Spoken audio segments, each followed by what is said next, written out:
Hello everyone, মোৰ আকৌ এটি ভিডিঅ'লৈ সকলোকে স্বাগতম জনাইছোঁ। এয়া ৰাতিপুৱাৰ দৃশ্য। ৰাতিপুৱা উঠি মুখ ধোৱা দেখিছে, মুখখন ধুয়ে মানে টিফিন বনোৱাত লাগিছোঁ আৰুচৰ কাৰণে। আৰুচতৰ স্কুল খুলি আছে, বাকীবোৰ ল'ৰা ছোৱালীৰ স্কুল বন্ধ আৰু আমাৰ ইহঁতৰ দেখিছেনে এই গৰমখনত স্কুল যাব লাগিছে। এইফালে চকু মেলিবই পৰা নাই উঠি।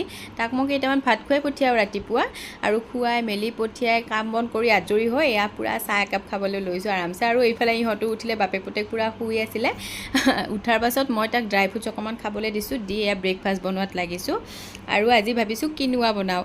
কিনোৱা মানে বহুদিন খোৱাও নাই। এইপিনে আদিৰ কাৰণে কণী বইল হ'ব দিছোঁ আৰু মই ভাজি বনাইছোঁ কিনোৱাৰ লগত খাবলৈ। কিনোৱাখিনি বইল কৰি এয়া ঘিত অকণমান ভাজিছোঁ, সিজিছে বাৰু বইল কৰোঁতে। তাৰপিছত এইপিনে এখেতক ব্যস্ত কৰি ৰাখিছোঁ। তাৰপাছত চাহ খাবলৈ লৈছোঁ। এখেতে যিহেতু চাহ খাব নাপালে, ৰাতিপুৱা উঠা দেৰি হ'ল, একেবাৰে ব্ৰেকফাষ্টেই কৰিলে। সেইকাৰণে লাল চাহ অকণ বোলো খাই লওঁ, মোৰো খাবলৈ মন গৈছে।